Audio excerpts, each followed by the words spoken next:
Bueno, Andrés. Andrés. Ahí estamos bien. ¿Voz de locutor o es normal? No, hable normal, como habla usted. Listo, esto ayuda a que la gente abra su mente, despegue esa vaina de que no hay oportunidades y que crean, saquen sus ideas y avancen, ¿sí me entiende? Y también porque usted trabaja para ellos, ¿o no? No tanto por eso, ¿sabes que no? Tremendo. Claudia, más preguntas. Mente en blanco. Andrés, muchas gracias, pero Claudia no. Viene, de los emprendimientos que has visto, ¿cuáles son los que más te han llamado la atención? Esto es sencillo, hay un colegio aquí adentro que estás poniendo ahorita unos jabones para las manos, para la piel. Andrés, lo sentimos, la respuesta correcta era los súper.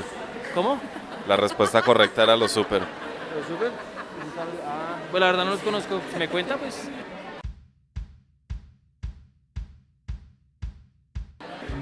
Él ama su trabajo. Me estás entrevistando a mí también. Si no amara mi trabajo, sería grave.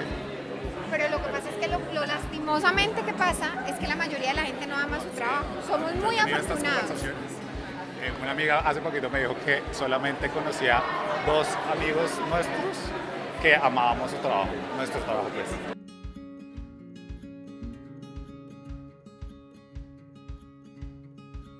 Ay, tu camiseta es del 13%. La camiseta es que es del 13%. es una cifra... Es una cifra súper miserable. Miserable. Nos Sí, preguntan mucho que qué vamos a hacer cuando subamos la cifra con el nombre. Pues cambiar el nombre o no, esa es la semilla fue el 13%, pues muy Sí. bueno saber que comenzó en el 13 y que de pronto luego va a estar, no sé, en el 18, en el 20, pues. Ese es nuestro objetivo.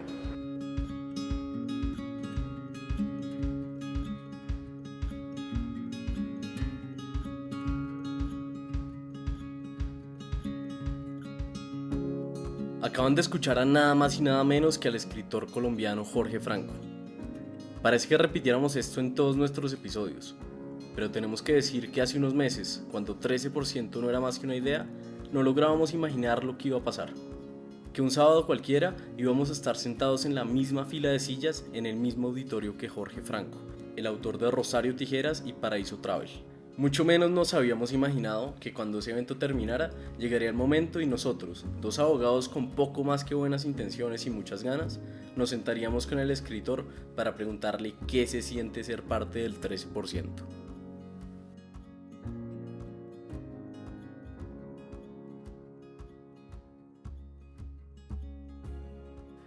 Esta entrevista y la historia que están a punto de escuchar fue posible gracias a nuestros amigos de los Super con Z, una comunidad de personas que ponen sus talentos al servicio de crear un mundo mejor. Para que cualquier persona pueda refinar sus talentos, nuestros amigos crearon una plataforma en la que, de manera totalmente gratuita, ustedes pueden empezar ya mismo a trabajar en sus fortalezas. Ingresen a losuper.org y regístrense ya.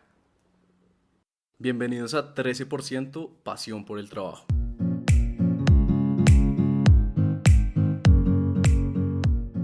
Yo soy Nicolás Pinzón. Y yo soy Andrés Acevedo, y nos parece absurdo que solo el 13% de la población mundial ame su trabajo. Por eso creemos que es vital contar las historias de esa minoría especial que no odia los lunes, ni espera impaciente a que llegue el viernes en la tarde, ni trabaja solo por dinero. Los invitamos a que se pongan sus audífonos y escuchen historias de personas apasionadas por su trabajo. Recuerden, para amar su trabajo no hay una fórmula perfecta, pero sí hay muchas cosas distintas que se pueden intentar.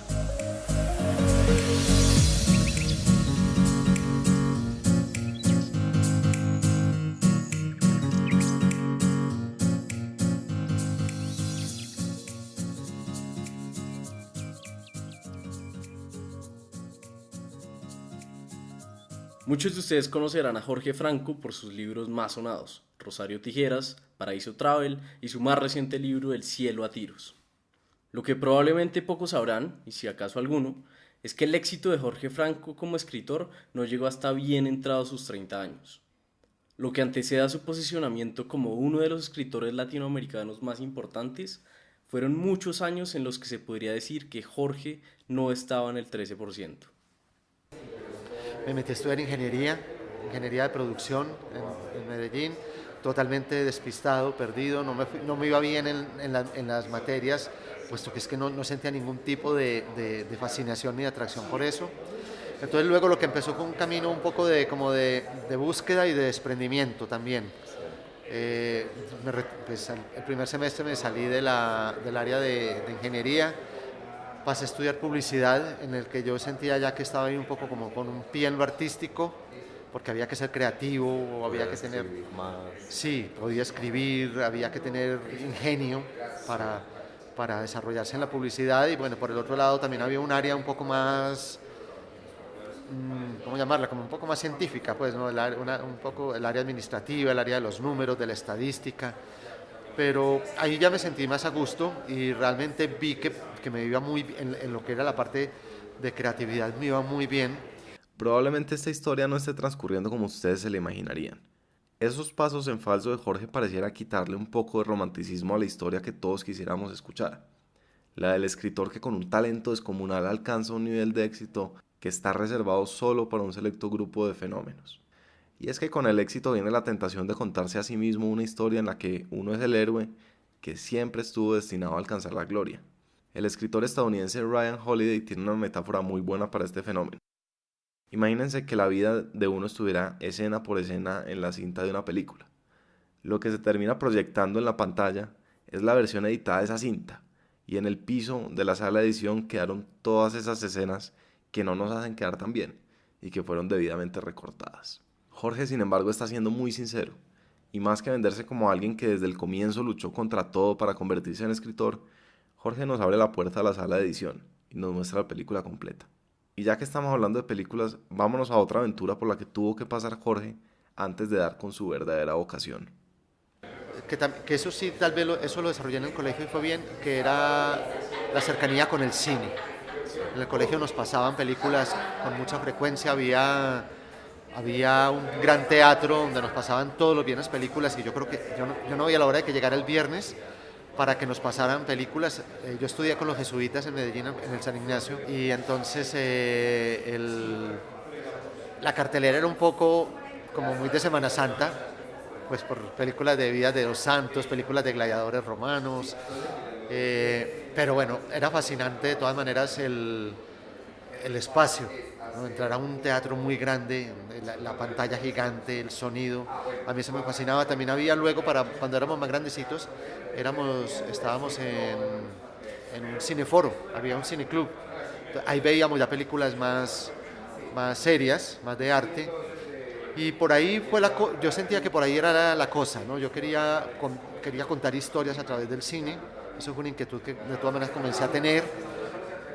No encontraba cómo, la verdad no encontraba cómo, pues en Medellín, comienzos de los años 80, pues era como decir, buscar posibilidades de hacer cine era una utopía, era algo imposible.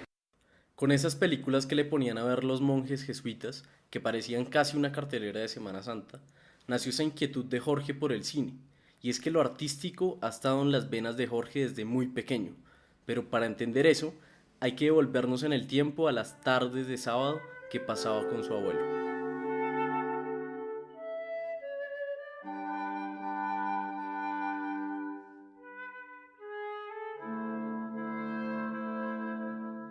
Mi abuelo era pintor, entonces de niño pues me iba allá los fines de semana a su casa y él me regalaba papel, acuarelas, lápices, ponía música clásica, era un amante de la ópera, entonces también ponía ópera, y yo no tenía ni idea de qué era eso, pero él me iba contando y yo iba preguntando y íbamos pintando. Entonces esos eran momentos para mí mágicos.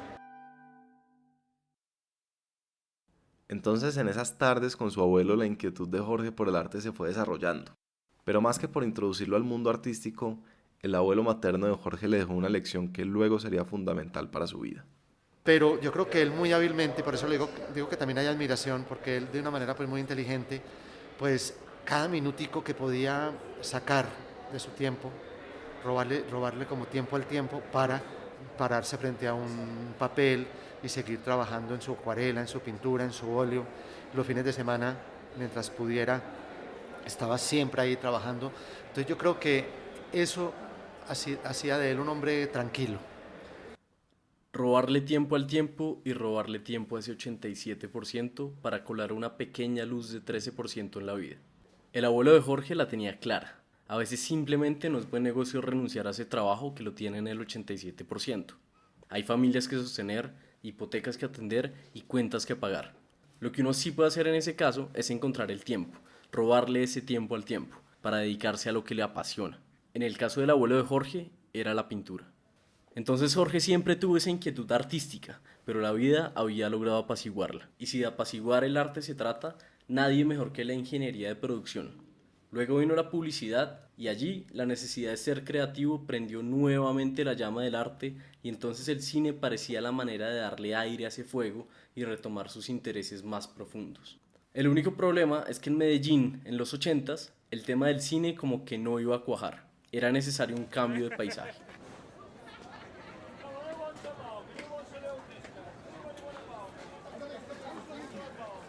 Luego de estar casi 2 años enviando papeles y cuadrando asuntos con la universidad, Jorge se montó en un avión rumbo a Inglaterra con la expectativa de convertirse en cineasta y poder vivir de eso que su abuelo lastimosamente no había podido vivir, el arte. Pero como todo en la vida y como al parecer todo en este podcast, las cosas no siempre salen como uno quiere. Como dice el poeta, la vida no es lo que imaginamos sino lo que aprendemos a querer. Y cuando por fin Jorge estaba listo para comenzar su carrera como cineasta, de todas maneras, el mundo de hacer cine era un poco desconocido para mí. Yo veía el resultado que eran las producciones, las películas que me fascinaban, pero el proceso de hacerlo pues, es un proceso bastante complicado, que exige de mucho liderazgo, exige de sacrificios, hay mucha incertidumbre, muchos riesgos. Bueno, yo supongo que estoy utilizando palabras que a lo mejor se aplican a muchas profesiones, pero pues... descubrí algo que realmente no iba mucho con mi personalidad y era... Yo soy una persona más bien sedentaria, me gusta mucho la tranquilidad de la casa. Y definitivamente el cine exigía estar en el terreno, lejos de la tranquilidad del hogar, liderando personas que muchas veces sufrían de egos inflados. Si hacemos las cuentas hasta este momento de la historia, tenemos que Jorge, igual que nuestro productor Andrés, ha pasado por 3 carreras y ninguna lo ha convencido. Un fracaso total a ojos de muchos. Sin embargo, para Jorge como para Andrés, la inconformidad siempre le ganará a la resignación. Y entonces era momento de, nuevamente, reflexionar y evaluar la situación. Realmente lo que me había llevado al cine, que era contar historias, también lo podía realizar a través de algo mucho más afín a mi personalidad, como era la escritura literaria. En ese momento la cabeza de Jorge hizo clic, y es como si dentro de los muchos caminos recorridos el de la escritura era el que más sentido tenía. Tal fue la claridad con la que Jorge vio su futuro en ese momento, que sabía que tenía que apostarlo todo por la escritura. Entonces, con la convicción de que era el camino correcto, la ventaja que suponía haber sido un buen lector durante toda su vida, y una dosis potente de testosterona, Jorge asomó la cabeza en ese pequeño agujero donde viven los escritores colombianos que pueden darse el lujo de vivir de las letras.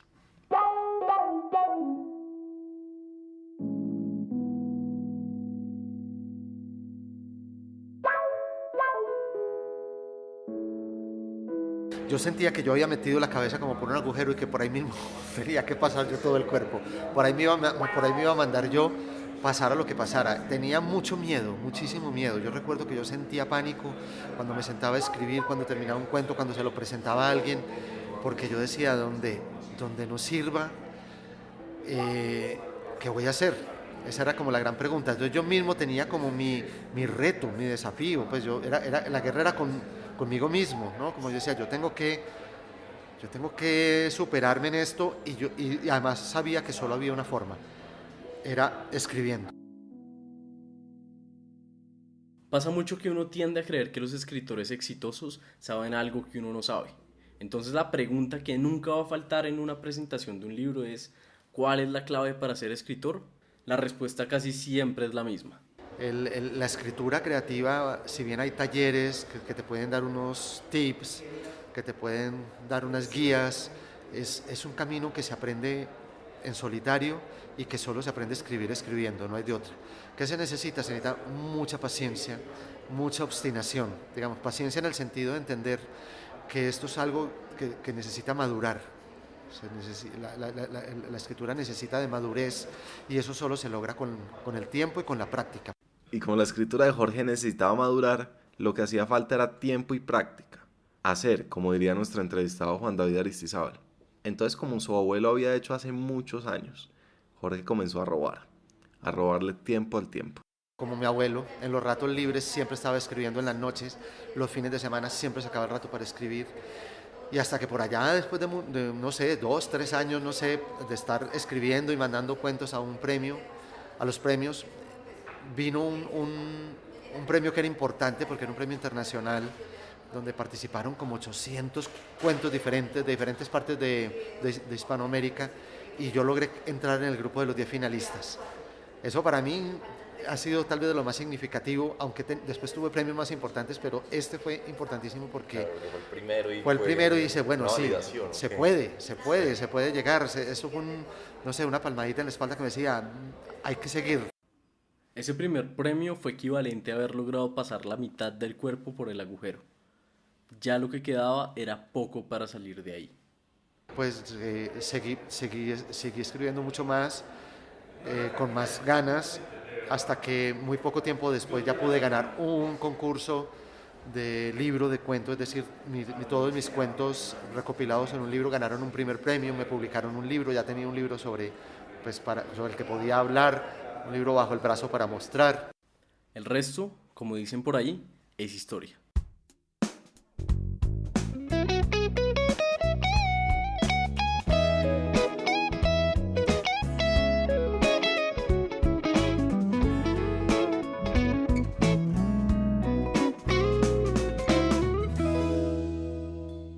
Hoy en día Jorge está del otro lado del agujero y desde esa posición privilegiada tiene algo para decirle a todo aquel que está queriendo lograr algo en la vida.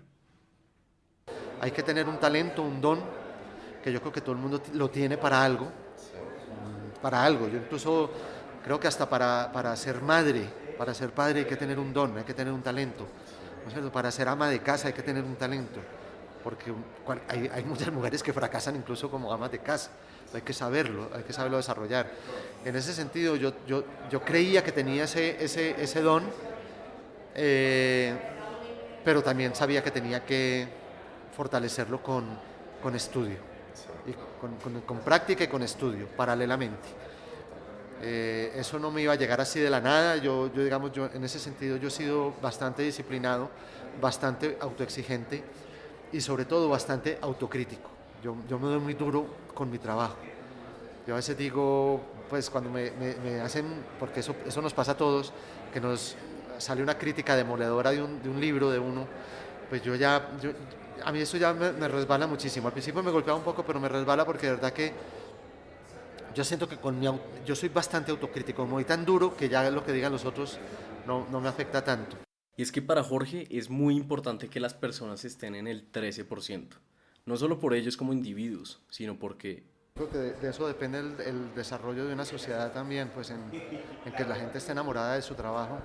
Total. Lo que yo decía ahí un poco, la gente, pues yo sé que la realidad a veces lo arrincona a la gente a hacer esas cosas que no la obliga a no hacer lo que quiere, pero de todas maneras de pronto dentro de esa franja se puede encontrar como una lucecita de algo. En últimas, lo que Jorge está diciendo es que entre más personas en el 13, más vidas plenas y tranquilas nos llevamos mejor entre todos y no estaríamos haciendo otra cosa que dejando este mundo mejor de como lo encontramos.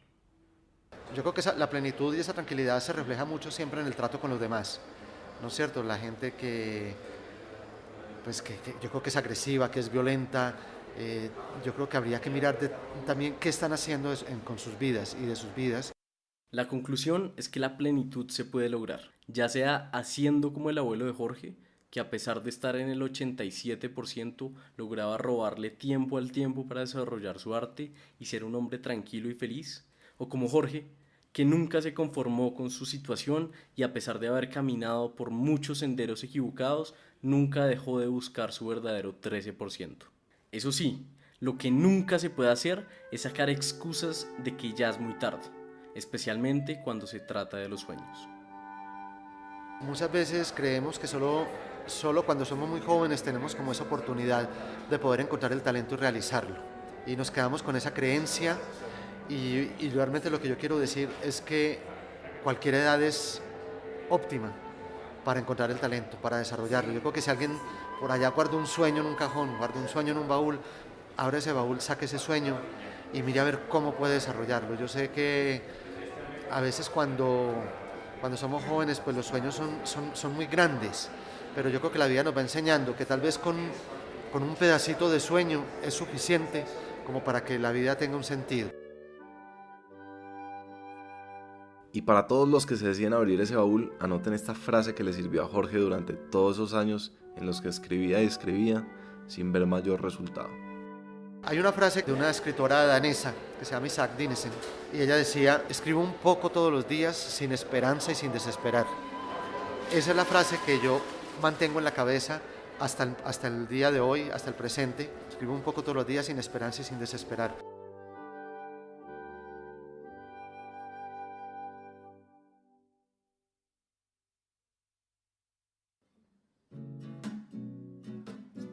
Gracias por escucharnos, esto fue 13%. Nosotros somos Andrés Acevedo y quien les habla, Nicolás Pinzón. Recuerden que pueden encontrar todos nuestros episodios suscribiéndose a nuestro canal en aplicaciones como Spotify, Apple Podcast o Google Podcast. No olviden seguirnos en Instagram y Facebook, donde nos pueden encontrar como 13%, escrito todo en palabras. Ahí está el link de nuestra página web donde pueden descubrir más, incluyendo artículos escritos por nosotros. Si les gustó este episodio, les queremos pedir un favor: que le muestren este podcast a algún amigo que le gusten los podcasts, o que amen lo que hace, o que necesite escuchar a personas que aman lo que hacen. Aumentemos esta cifra. Hasta la próxima. La canción del principio es Happy Life, de Fred G, y la canción del final es Catch the Blues, de Eric Clapton, interpretada por Nicolás Pinzón.